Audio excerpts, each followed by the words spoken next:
17-18 বার viva দিছে। হ্যাঁ, 17-18 বার viva দিছে। এরপর উনি যখন পাচ্ছিল না তখন হলো ওনার মনে হয়েছে ওইটা যদি থাকতো তাহলে উনি হয়তো বা চাকরিটা হতো।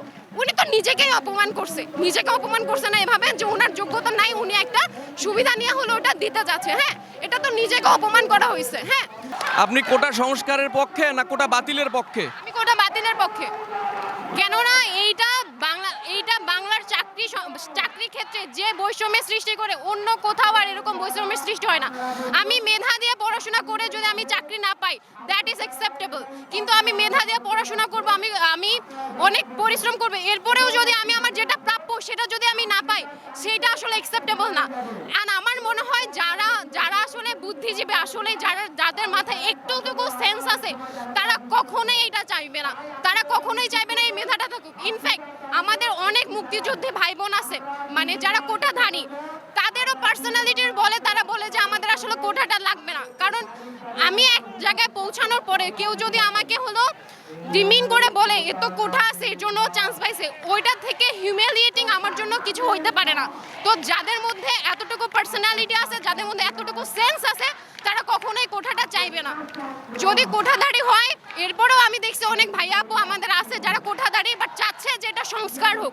আমরা চাই যে সংস্কার হোক, কারণ যদি সংস্কার হয় তাহলে যার যেটা প্রাপ্য সে সেটাই পাবে। আর এটাই হলো কি অ্যাকসেপ্টেবল, এটাই হলো কাম্য, যে আমরা আমাদের মেধা দিয়ে পরিশ্রম করে আমরা যেটা প্রাপ্য সেটাই আমরা পাবো। এই জন্য আমরা চাই 18 সালে যে এই কোটাটা বাতিল করা হয়েছিল সেটাই থাকুক, আর হাইয়েস্ট খুব বেশি হলে 5% দেওয়া হোক। কারণ এখানে কোনো হলো কি বৈষম্যের সৃষ্টি হয় না।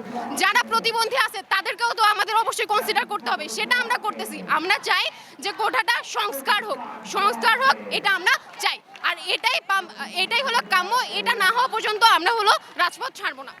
প্রধানমন্ত্রী গতকাল বলেছে যেটা অযৌক্তিক। এটা আসলে প্রধানমন্ত্রী আমাদের পিএম বলছে যে এটা হলো ক্যান্সেল হওয়ার পরে দেখা গেছে যে নারীরা আসলে চাকরি পাচ্ছে না। তো এটা তো অনেক হিউমিলিয়েটিং না, যে আমার একটা হলো আমাকে যদি তুমি সুবিধা দাও তাহলে হলো আমি আমার প্রাপ্য জায়গায় যাচ্ছি। হ্যাঁ, এখন কেউ যদি আমাকে বলে যে আমি হলো নারী, আমার হলো কোঠা ছিল এই জন্য হলো আমি চাকরিটা পাইছি, তো এটা আমার জন্য অপমানের না? আমি তো চাবো না। কিন্তু দেখেন, এমন যদি হইতো যে আমার কোঠা আছে অ্যান্ড আমি পরিশ্রম করছি, বাট আমি ওখানে চান্স পাইছি আমার পরিশ্রমের জন্য, তখন যদি কেউ এসে আমাকে বলে যে তোমার তো কোঠা ছিল এই জন্য তুমি পাইছো, তো ওইটা আমার জন্য হিউমিলিয়েটিং না? ওটা তো আমার জন্য অপমানজনক। আমি এটা চাই না। আমার মনে হয় না যারা হলো বুঝে তারাও এটা চায়। হ্যাঁ, প্রধানমন্ত্রী শেখ হাসিনা যেটা বলছে যে কোটা হলো দেওয়ার পরে নারীদের হলো চাকরি পাওয়ার রেট হলো কমে গেছে, তো পাই, কমে যাক। আমার যোগ্যতা নাই, আমি যাব না, তাই না? কিন্তু আমার যোগ্যতা নাই সেখানে আমি কেন বসে থাকবো? আর আমার যোগ্যতা থাকার পরেও যদি হলো আমি ওখানে পাই, তারপরে ওই জিনিসটা আমি কেন শুনবো যে কোটা ছিল এই জন্য পাইছে? তো এইটা হলো আমরা হলো চাচ্ছি না যে আমরা এই টনটা শুনি। যারা আছে, যারা বুঝে, তারা এই টনটা শুনতে চাচ্ছে না। আর আমরা এই বৈষম্যটা আমরা চাচ্ছি না। আমরা চাচ্ছি যে যাদের যোগ্যতা আছে তারাই প্রাপ্য জায়গায় যাক। এখন প্রধানমন্ত্রীকে যদি বলা হয় যে এনার তো যোগ্যতা নাই, ইনি হলো এই সুবিধাটার জন্য এখানে আছে, এটা কিরকম হয়ে যাবে? এটা কিরকম হয়ে যাবে না? এই জন্য হলো আমরা চাচ্ছি না যে আমাদেরকে এভাবে টন্ট করা হোক। যারা আসলে সুবিধাটা পাচ্ছি, হ্যাঁ, তারাও চাচ্ছে না। যারা হলো বুঝে তারাও এই সুবিধাটা চাচ্ছে না। আর আমরা তো পাচ্ছিই না। আমরা কষ্ট করার পরও দেখা যাচ্ছে যে পাচ্ছি না। আমরা বলতে আমার ভাই আপুরা দেখা যাচ্ছে যে এটা পাচ্ছে না। হ্যাঁ, তো আমরা চাই যে এই সমতাটা ফিরে আসুক। আর এটা তো দেওয়া হয়েছিল। আপনি কিভাবে হলো একজন রিড করছে এই জন্য নাকি এটা ক্যান্সেল করে দিয়েছে আমি শুনছি। ওই ভাইয়া নিজে বলছে যে হলো উনি হলো 17-18 বার ভাইবা দিছে। হ্যাঁ, 17-18 বার ভাইবা দিছে। এরপর উনি যখন পাচ্ছিল না তখন হলো ওনার মনে হয়েছে ওইটা যদি থাকতো তাহলে উনি হয়তো বা চাকরিটা হতো। উনি তো নিজেকেই অপমান করছে, না এভাবে যে ওনার যোগ্যতা নাই, উনি একটা সুবিধা নিয়ে হলো ওটা দিতে যাচ্ছে। হ্যাঁ, এটা তো নিজেকে অপমান করা হয়েছে। হ্যাঁ, তো এটার আসলে কোনো লজিক নাই। আর আমাদের মুক্তিযুদ্ধ কতটুকু আছে? হ্যাঁ, তারপরে আবার আছে আবার আপনার হলো যারা মুক্তিযোদ্ধা না তারা সুবিধার জন্য আবার ওটা বানায়ও নিছে, এরকমও আছে। তাহলে আপনি তো অনেক বেশি বৈষম্য করতেছেন। একটা হলো যারা অ্যাকচুয়ালি পাওয়ার যোগ্য তারা পাচ্ছে না, আবার আপনি যে অ্যাকুরেট সব মুক্তিযোদ্ধাকেই দিচ্ছেন এটাও তো শিওর না। এটা কি শিওর? এটা তো শিওর না। তো এমন একটা সিস্টেম আসুক যেটা তো আসলে কারোই ক্ষতি হয় না।